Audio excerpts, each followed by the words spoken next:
Avengers Endgame is here, topping off an amazing 11-year cinematic journey that we have never seen before. But in doing so, did they manage to break the MCU? Review and discussion coming right up.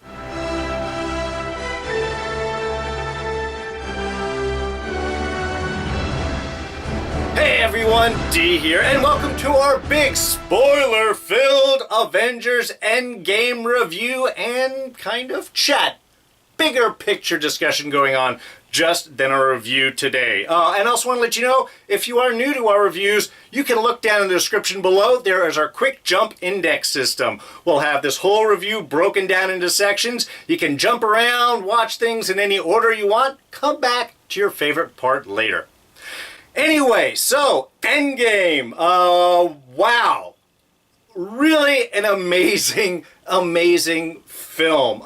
Topping off, like I said, an unprecedented 11-year journey by Marvel Studios, setting up the MCU, an interconnected series of movies that have all led to this point. And I have to say, as a topper, it did an amazing job. It brought all of our main heroes back. It brought everything around full circle.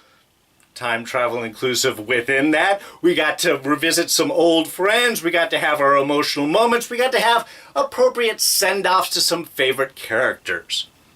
In many ways, though, I see this film as kind of like, it reminds me of the Harry Potter final series, the Deathly Hallows Parts 1 and 2, with Infinity War and Endgame.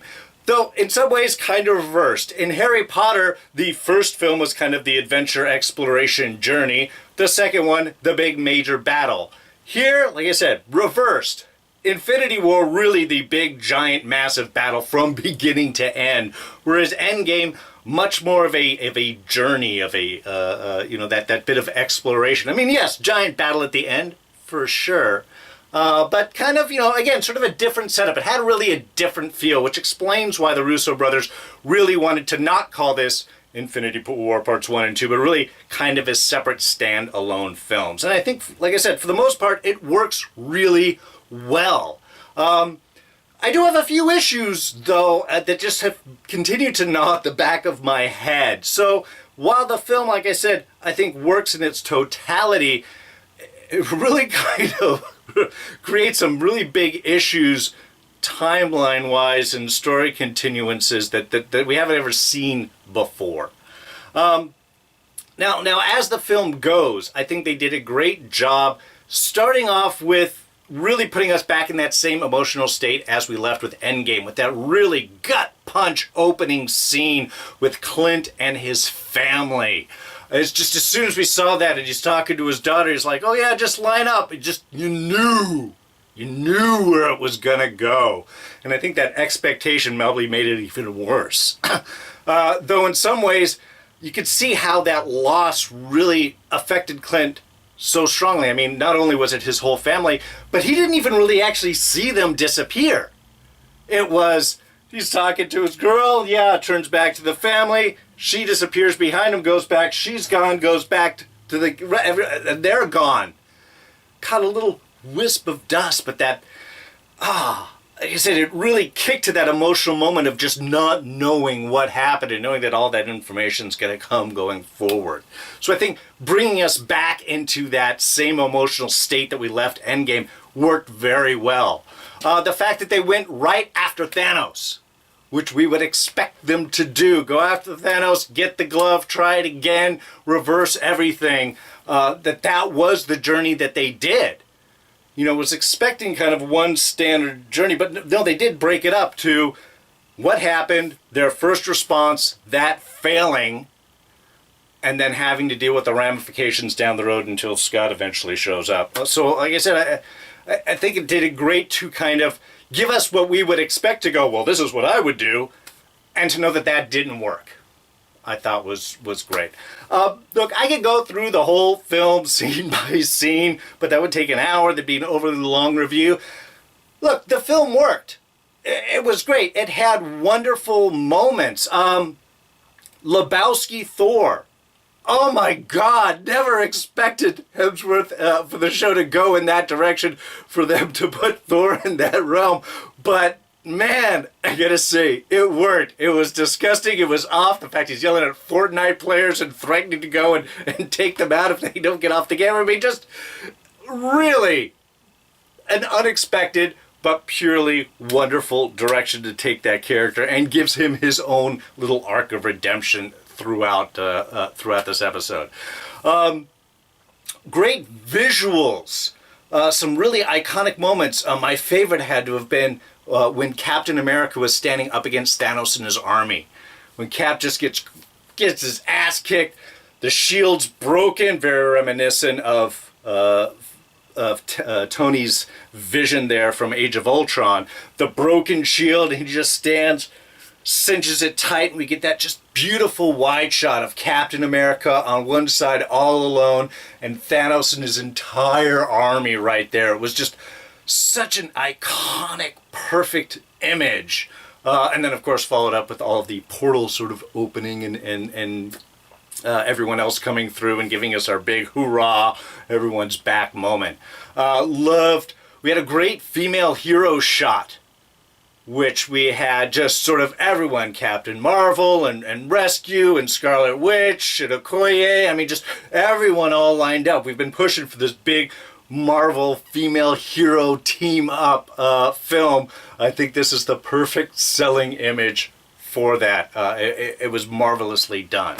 And like I said, and I think it ended well for our losing of Cap and Tony Stark. I mean, we knew that Chris Evans was going to leave. We knew that Robert Downey Jr. was pretty much done. This was going to be their big send-off, and I think they sort of made it very character appropriate.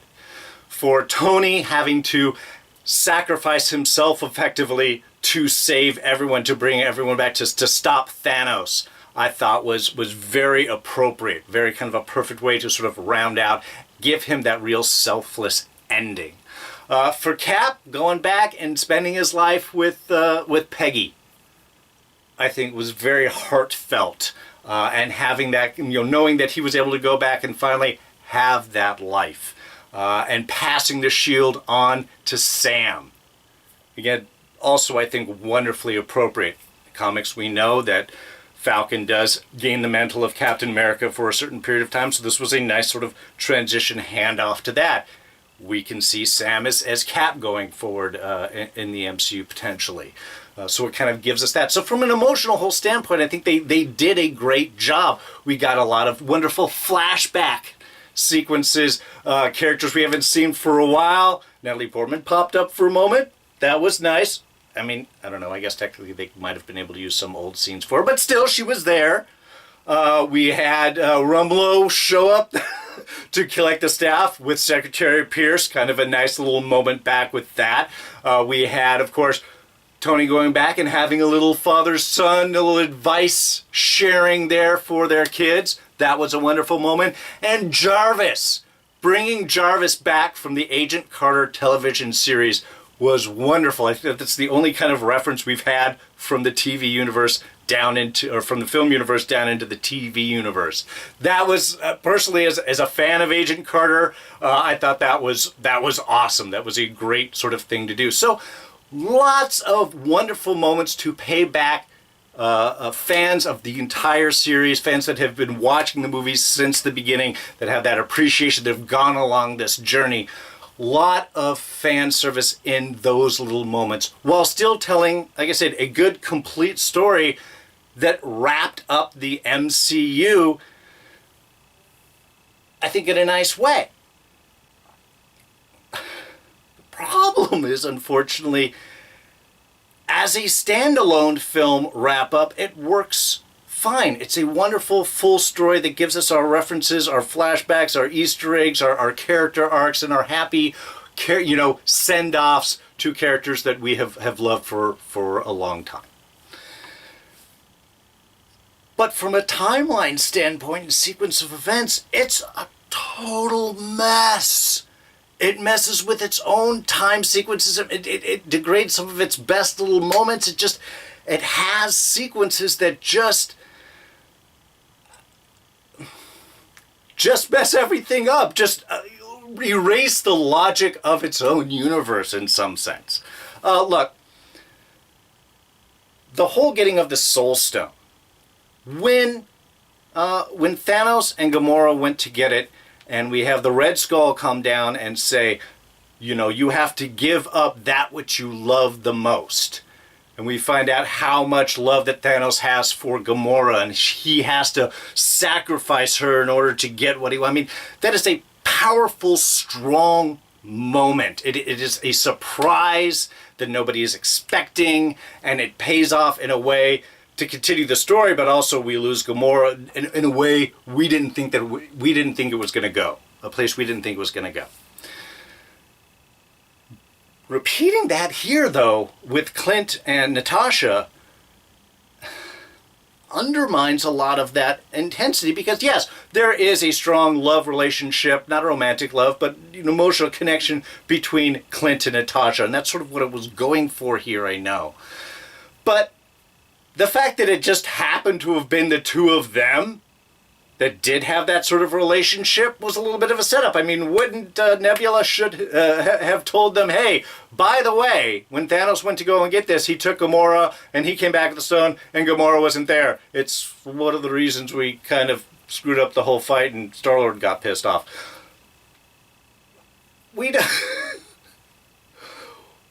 Tell them that. They should be prepared. Hey, there's going to be a sacrifice. And then it just sort of happens to work that the two of them had a relationship. What if those teams had switched? What if Nebula and Rhodey had gone to get the Soul Stone?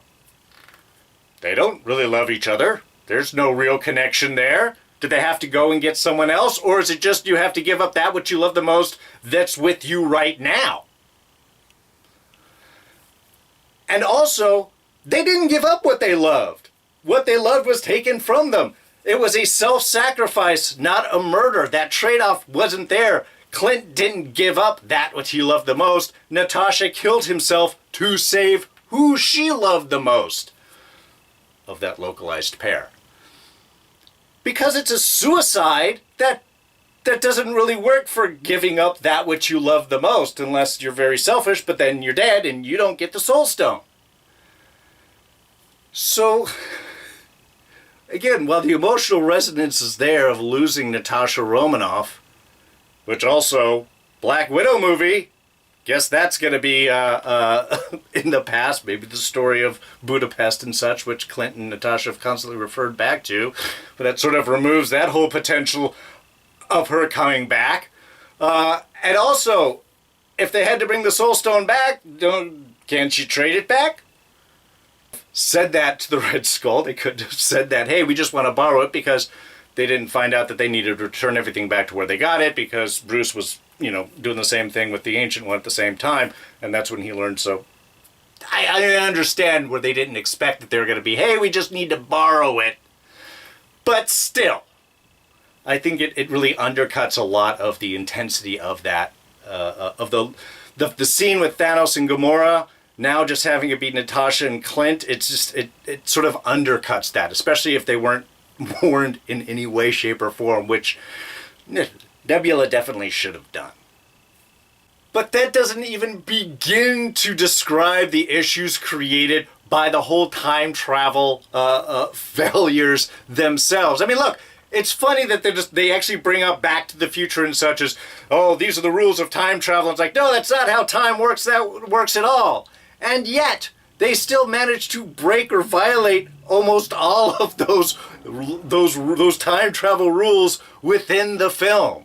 I mean, first off, our fond farewell to Captain America goes back in time, spends his life with Peggy Carter. Emotionally satisfying.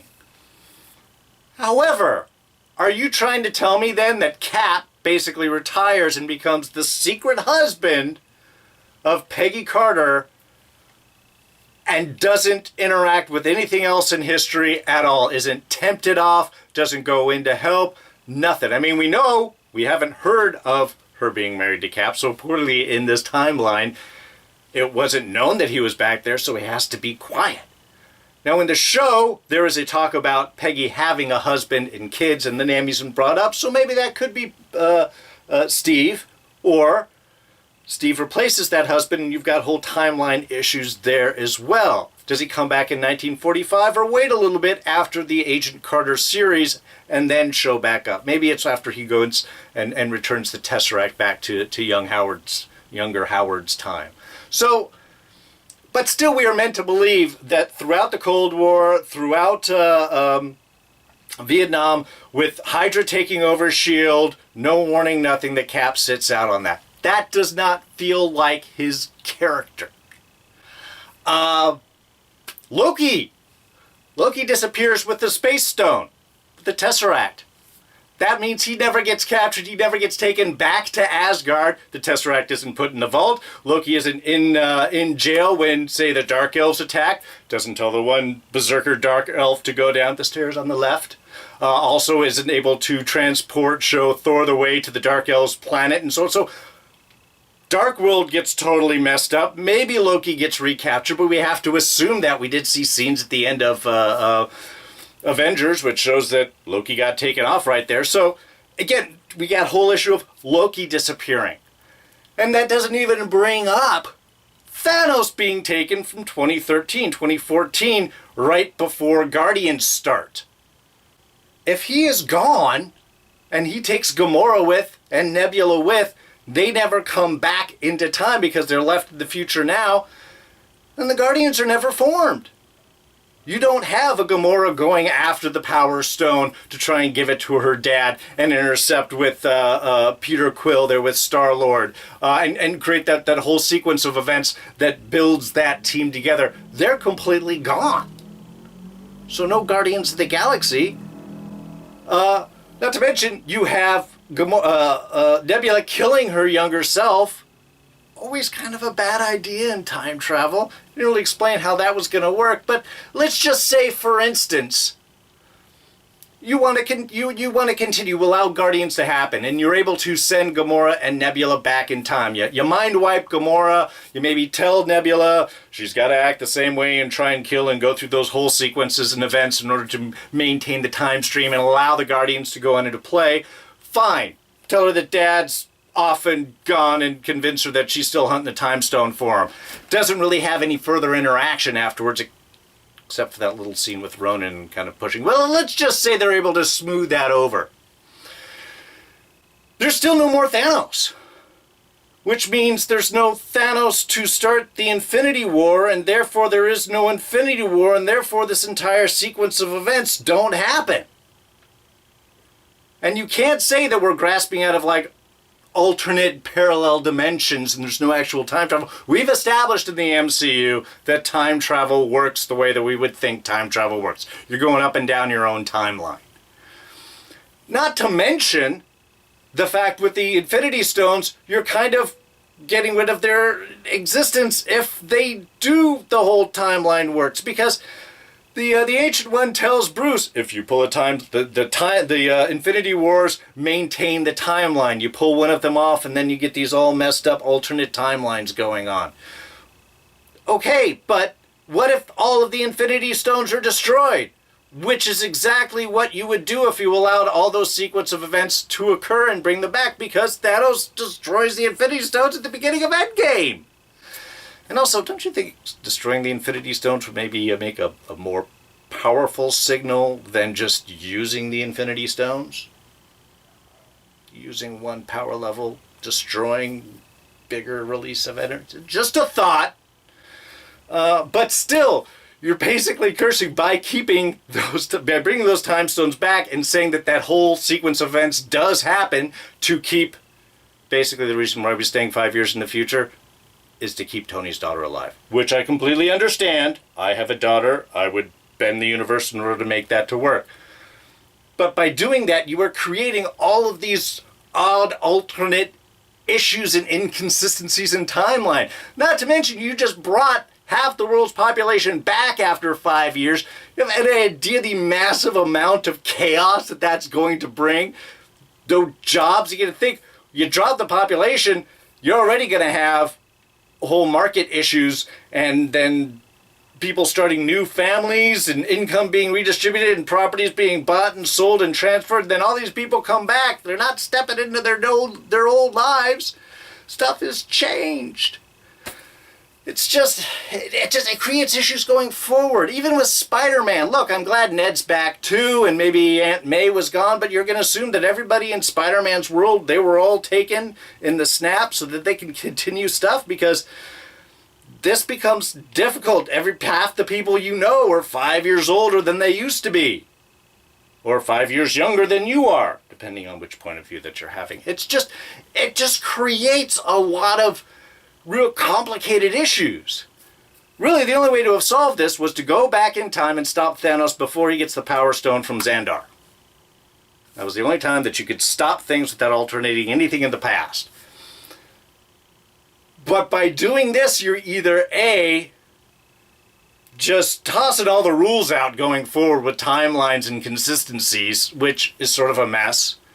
You affect characters. Oh, I'm not even talking about Doctor Strange, who has no more Eye of Agamotto, because the Time Stone is gone. Again, because Thanos blew it up. Sent it back, no more Eye of Agamotto. That's very important for Doctor Strange.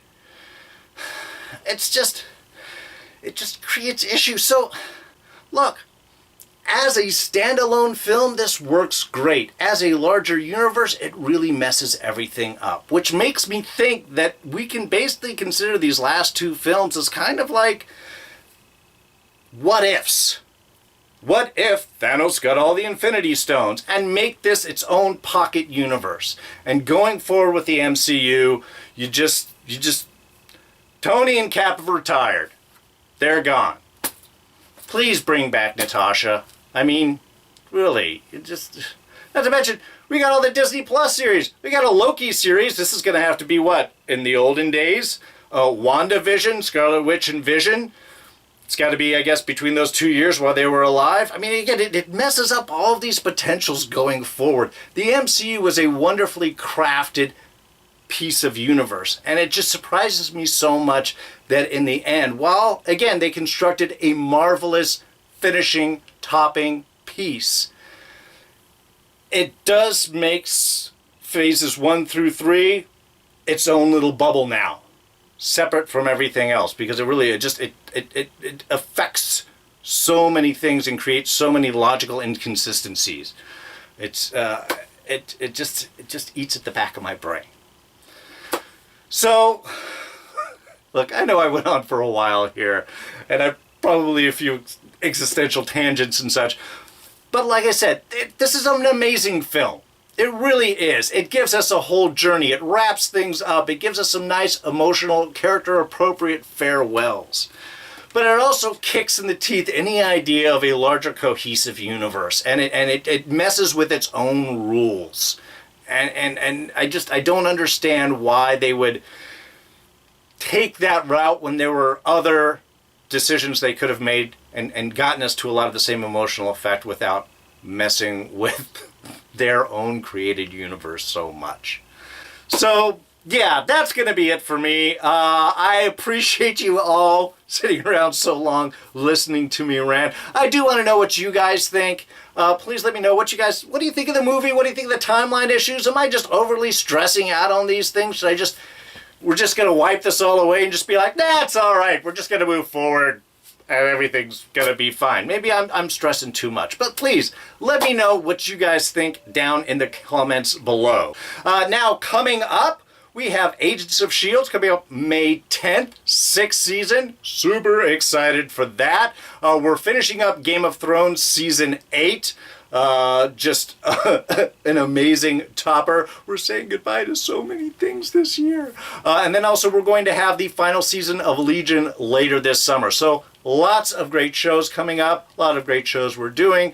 Stick around, subscribe, and you won't miss any of those. To do that, well, hit this button right here. And we'll throw up a couple of our latest reviews right here for you to check out. Also, Twitter and Instagram at Darren Jakes. Anyway, that's going to be it for me. I'm D, and I'm out of here. Catch you guys next time. Bye-bye.